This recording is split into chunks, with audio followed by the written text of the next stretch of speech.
event တစ်ခုနဲ့မိတ်ဆက်ပဲဗျာဒါကတော့ legend skin event ပါ okay မြန်မာစာပါမှာတော့မရဘူးဗျာဂျပန်စာပါမှာတော့ရနေပြီဂျပန် VPN ခံပြီးတော့ဒီ event ကို join လုပ်ရတယ် free token က31ရက်နေ့လာပါဗျာ free token က31ရက်နေ့လာပါ okay ဒီ event ကို join ချင်တယ်ဆိုလို့ရှိရင်ကျွန်တော်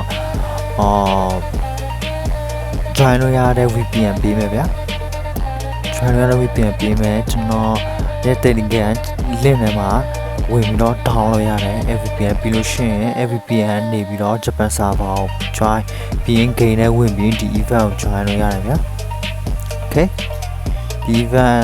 စောင့်ရန်တန်တဲ့ event ဘာလို့လဲဆိုတော့ legend skin တစ်ကောင်မှာ coin 1000ပါဗျာ coin 1900 1800ပေးရချင်တော့ဒီ event coin 1000ပဲရန်တန်တဲ့ event မလို့ဂုံဖြောင်းဂုံလိုက်ကြအောင်เนาะ okay လောက်ပါပဲ